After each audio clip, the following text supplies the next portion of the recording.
I guess it doesn't matter that Donald Trump put her up in a 5-star resort because Ghislaine Maxwell is still thwarting every attempt Donald Trump makes to try to prevent us from talking about the Epstein files, because from within prison, she has still been able to create story after story with leak after leak, and the latest is the most devastating of them all as Pam Bondi and Todd Blanche continue to push off the Epstein release, because it is a secret list that is finally bringing our attention back to the issue Donald Trump dreads most, and it is happening as Pam Bondi is soft floating the idea of releasing some more documents, because I guess what's happening in Minneapolis is so damaging to Donald Trump that he'd rather us be talking about Epstein. And it all begins with the two players who have covered up these files the most, Todd Blanche and Pam Bondi, the announcements that they're making before we get to what Ghislaine is just now putting out. But like I said, it starts with Todd Blanche. I want to ask you quickly about the Epstein files. When you were here back in December, you said the Justice Department will comply with the Epstein Files Transparency Act. Quote, you said next week and the week after.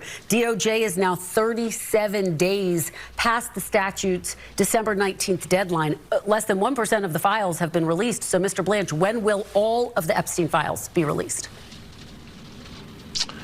Look, we've been working literally 7 days a week to go through all the materials, but there is nothing more important than protecting the victims. And that means that every single page that we're going to release, we have to lay eyes on and make sure that we're redacting all appropriate information. We will not rush that process. We will not risk victim information being released. And I would hope that Congress doesn't want us to do that. And I would expect that they expect us to do our jobs. And so we have over 500 Department of Justice lawyers working on it every day. I expect that we will see the release of the materials soon. So when will it be released? Soon? How soon?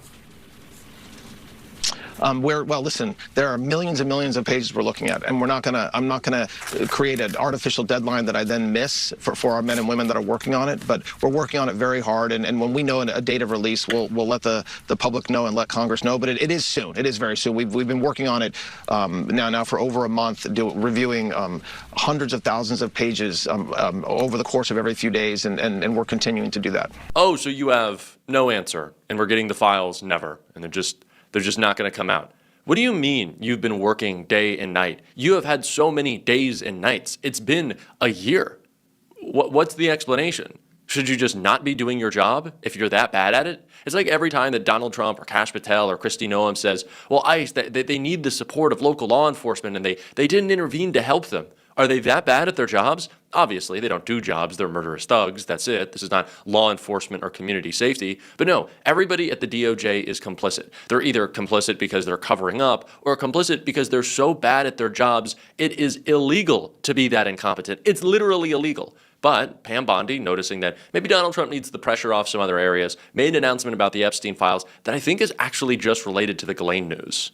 U.S. expects to finish review of Epstein files soon, Bondi says. By law, the government was required to release its files on Jeffrey Epstein in December. Now the Attorney General, and they will be out of the room in the near term.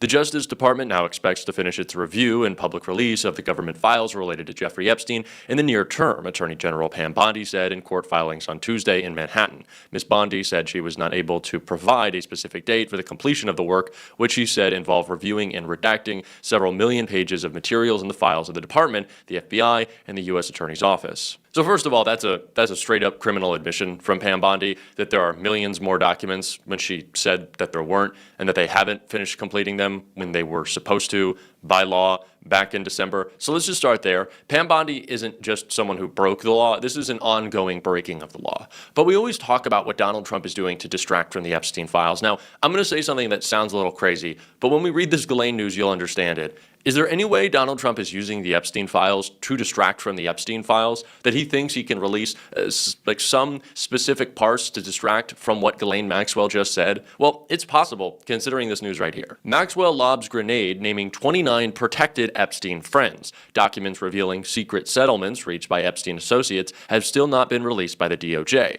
Maxwell's hammer, it's good Beatles reference, should come down on Epstein co-conspirator cover-up. Ghislaine Maxwell may be locked up in Club Med version of a Texas prison, but she just lobbed a rhetorical grenade straight into the middle of Washington's most awkward silence. Buried in a habeas petition that Maxwell recently filed in court, hoping to void her conviction, the convicted associate of Jeffrey Epstein references 4 potential co-conspirators and 25 men who allegedly reached secret settlements connected to Epstein's abuse and were never indicted. Which immediately raises the question Pam Bondi and her DOJ desperately want to avoid. Who are these men and why are they still being protected? Congress passed the Epstein Files Transparency Act to stop this kind of institutional stonewalling, a law that Donald Trump signed and of course continues to break. But before anyone pretends Maxwell's petition is all theoretical, we already know what settlement, no indictment looks like in real life. As The Swamp has previously reported, billionaire Leon Black, a Trump ally and former Apollo CEO, paid $62.5 million to the U.S. Virgin Islands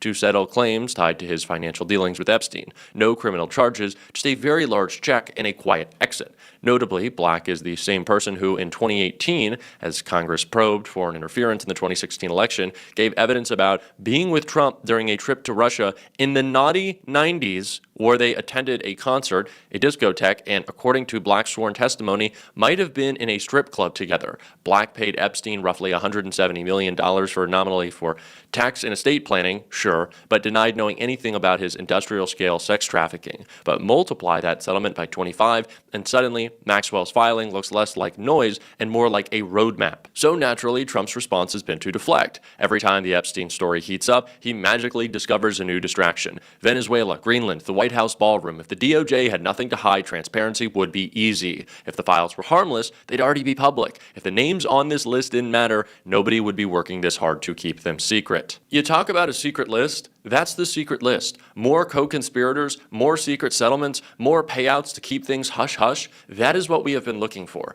This is a follow the money roadmap. Billionaires paying off Epstein, Maxwell, everyone connected. Why this list is so important, these payouts, is because if they look like the range of $62.5 million, and I know that wasn't directly to Epstein, that was to the Virgin Islands, but if they look like that sum, if they look like that amount, or if they look like the $170 million that Black gave Epstein for estate planning, then we are talking about some of the richest and most powerful people in the world who are on that list of secret settlements, and we need to know. Because if they had that type of cash to fork over to keep things quiet, they're significant people with significant power. And we need to know. If Donald Trump was part of that list, it would be no surprise to me.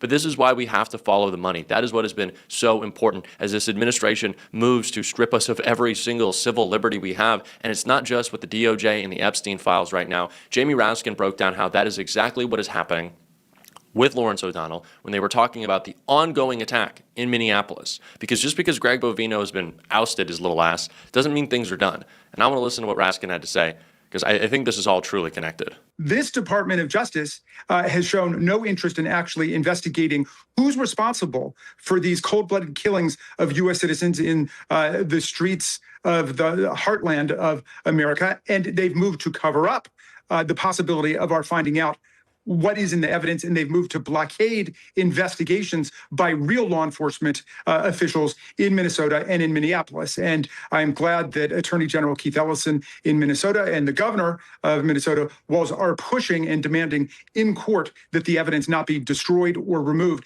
and that it be turned over to state and local authorities.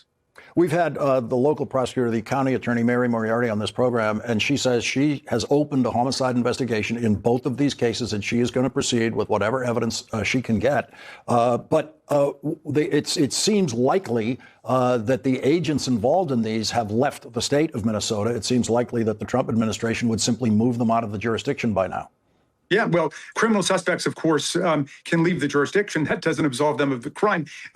Stephen Miller wants the people operating under his vicious, lawless instructions to believe that they had absolute immunity. They do not. They have qualified immunity, speaking legally, which means they have to be operating within the bounds of law, under the scope of their employment, and they've got to be acting reasonably. And if they step outside of that by acting unreasonably and outside of the law, then they lose that protection. Now, admittedly, the Trump Department of Justice and the Roberts Court have been doing everything in their power to try to undermine that, but it is still the law that they are not covered by absolute immunity. And one of the things that we need to do, again, operating as much as possible in a bipartisan way, is to get all Americans together to say that the rights contained in the Bill of Rights need to be fortified now by legislation. For example, everybody's got the right to be filming law enforcement in public. That's just part of the First Amendment. Everybody has a right before their door is knocked down by a government agent to have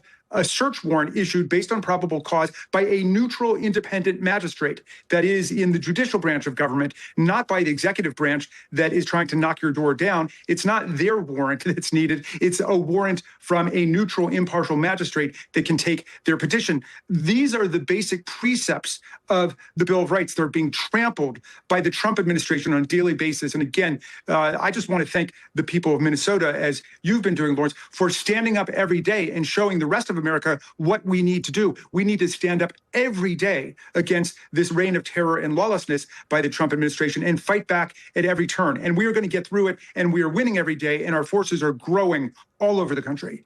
They want to strip us of our rights and say that they are not governed by law. That is how Donald Trump and Pam Bondi and Todd Blanche want to operate. They want us to believe that we are just their serfs, that they can tell us what to do, that they can gun us down in the street, and that they can pay off whatever billionaire sex criminal they want to keep their stories quiet.